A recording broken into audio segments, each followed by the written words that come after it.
Welcome to More Than a Brand podcast. I'm Lindsay Tramel-Jones, the founder of Fiercified Creative and Consulting. In this podcast, you will hear stories of how amazing entrepreneurs made the decision to fall in love with themselves enough so that it bleeds over into their business. We're getting deeper than the industry. We're talking about the entrepreneur and the face behind it all. Sit back, grab your notepad, and anything that you need to get comfortable, because these stories are going to take you to a place that no other podcast has taken you before. Hello, everyone. This is Lindsay Tramel-Jones, and today I have a special guest. I'm here with Ken Rapp. He is the co-founder of Blustream, where they are providing simple solutions to complex problems.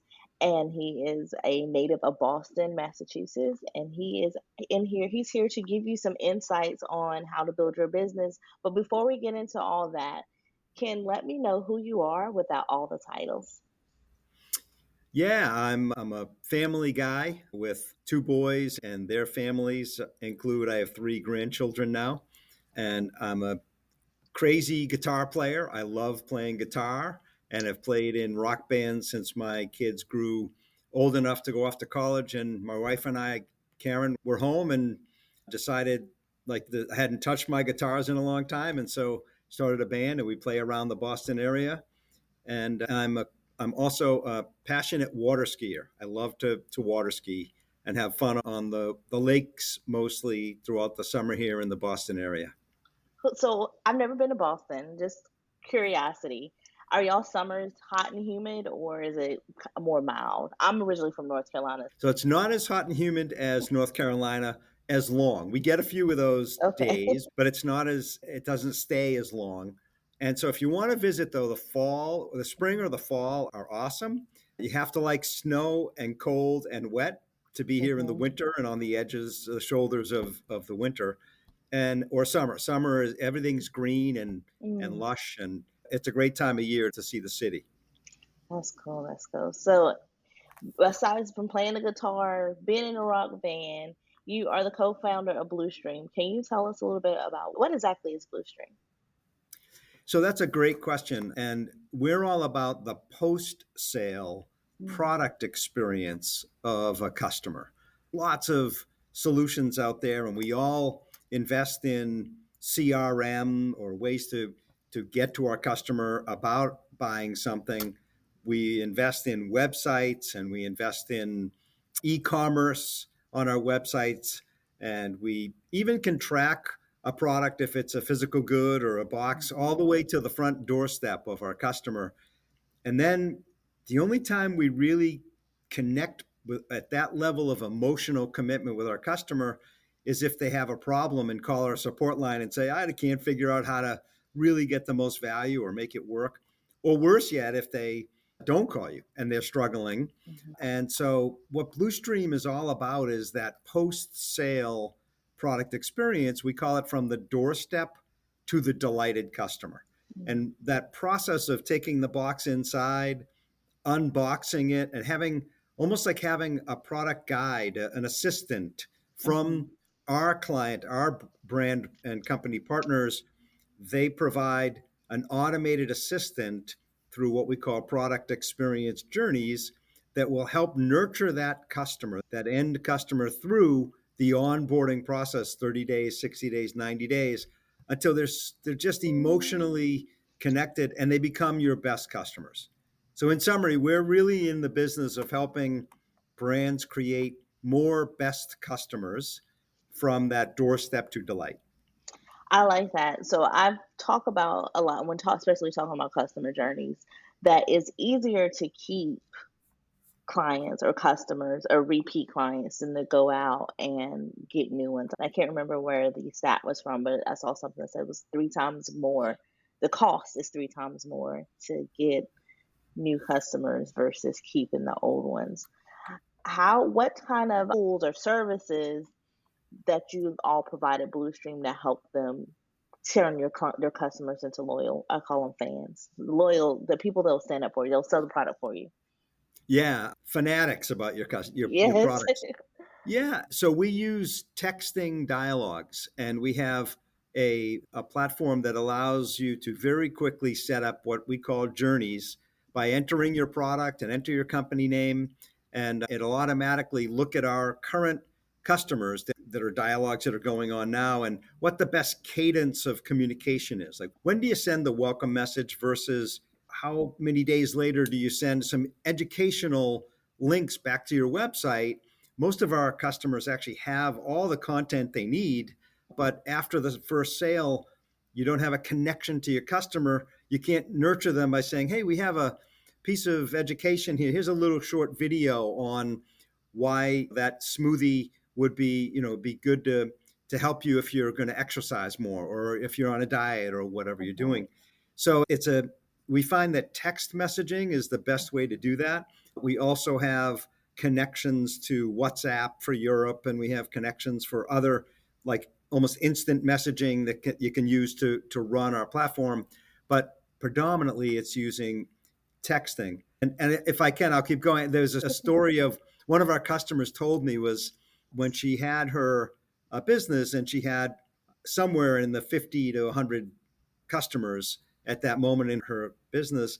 She knew all of it was a pet product, and she knew all of the pets' names, and she knew all of the pet parents' names. And she said, but as she started to grow and scale, it got harder to have that personal touch, knowing when the particular dog needed, to maybe put some peanut butter on with that product so that the dog would eat it, or the challenges that they were facing, and be able to personally help coach them through it. And so with Blustream, she's able to scale those just like it's her, being able to talk with her customer and let the customer ask her a question or answer a question she has that would move that dialogue to the next step for that consumer. So the magic in what we're doing is we have a journey set up for a product, like we call it sneakers. And as our journeys begin on behalf of that client, that brand, we start asking, well, geez, did you buy those sneakers for running, or are you just for walking or going to work? And when we find that out, it triggers the next dialogue, which would be around, oh, if you're going to exercise, do you have a goal in mind? And the consumer says, well, yes, I'd like to run a 10K by the end of the summer. And then that leads to a different discussion and dialogue around, have you tried how many miles a week are you jogging? And that would lead to, have you tried any waterproofing, or do you think you'd like, at about 100 miles, we'll send you a recommendation for some new insoles or something like that. So it's very interactive, very dialogue and personalized, that all gets kind of started with one starting button, and then it just each individual consumer gets what they need at the cadence and content that they're looking for. I love that. A lot of people, especially now in the way marketing is now, people want to feel that personalization. And what I found with the clients and the people that I work with is, when you, just like your customer, when you first start out, because it's not, you don't have as many customers, so it's easy to remember that it's Cindy's birthday is today. Let me send her a text, or this, that, and the third. And I've had a client that she owns a juice company, and before we worked together, she was manually texting everyone, like, your order has been sent. Then as she started growing, she was like, this taking too much of my time to send all this stuff. And it's finding those tools that are able to create those personalized experiences. So I'm assuming, you guys using some form of AI platform to give that personalization to, because that's a lot of data to come up with solutions for. Have you found that with the boom of AI, is that, how have you been able to juggle using those AI tools and keeping it human? Because that's a concern of people when it comes to handing something over. It's a great question. We're very frightened of AI, quote unquote. Yeah. We go very cautiously. And what I mean by that is, there's a certain set of dialogues where AI can be extremely helpful. Hmm. And there's a lot of discussion and dialogues in an automated texting, just like you said, your colleague described, that you don't want to have some, it's not that mechanical. It's much Mm-hmm. more personal. And so to me, what we do is we look at AI as a tool in the toolbox to be used in certain scenarios. So I'll give you an example. So as we start with that example of, say, smoothies or juice or Mm-hmm. whatever it is, and the first message is going to be a welcome message, a little bit of story from the founder of what it is that they're Mm-hmm. doing. There's a real story behind a brand. Yes. And then the next message might be the product you bought was made by with some amazing ingredients. Here's some background. If you'd like to learn more about it, here's a video link. Now, Mm-hmm. if that consumer doesn't click on the link, then we assume they're not interested. And that's what our engine does. It will continue the cadence to go down with some questions and some suggested education that builds trust. So it's not promotional or looking to sell something. It's actually post sale engagement and delight around the product.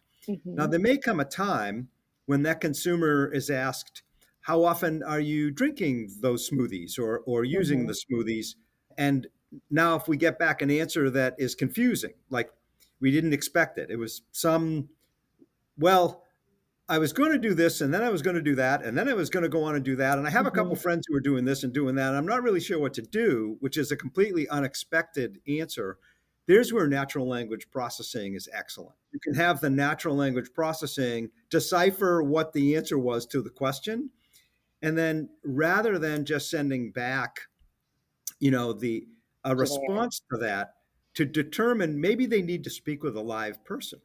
Mm-hmm. And so what we would do is then have a link go back to that consumer and say, sounds like we really would love to have a quick chat with you, and then send that link instead.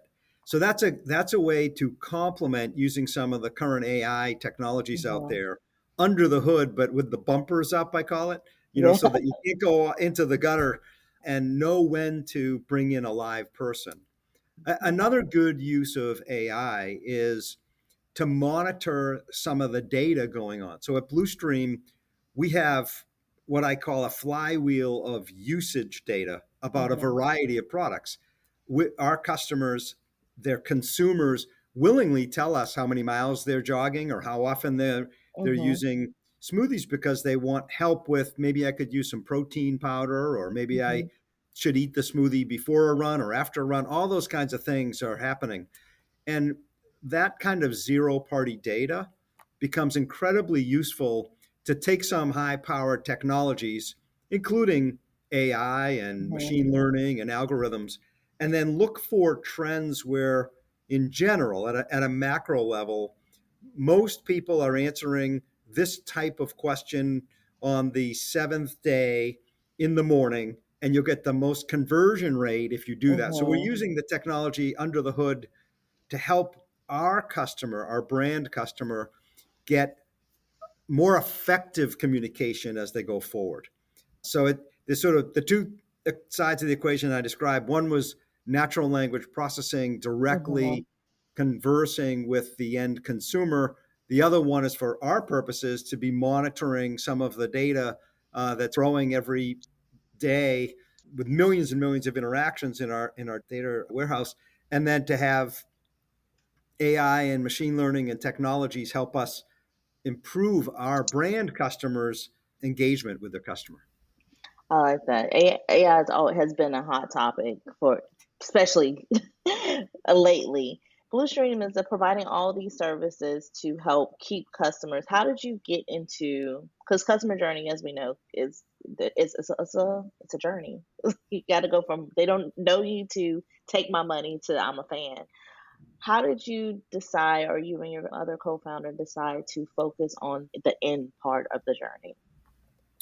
It's a great question and it's a fun one. I told you I love guitar. I love to Hmm. play guitar. And it all started because a couple of us who play guitar had guitars that cracked in cold Boston dry winters. And Okay. I'm a pretty good guitarist and pretty experienced, but I actually didn't know with this particular type of guitar that it was sensitive, so sensitive to humidity that it Mm. could crack. And woke up one day and it had a crack on the body of the guitar from getting too dry and the stress of the strings pulling on it. And we said to ourselves, boy, why couldn't that guitar talk? Why didn't that guitar actually have a voice to Yeah. say, hey, I'm getting a little dry over here. Can someone give Something. me some moisture? Do something. And that really turned to be, it's not there's tons of great solutions out there for acquiring customers. Hmm. The stats we see are that it's 10 times harder to get and more expensive to get a new customer than to keep one you have.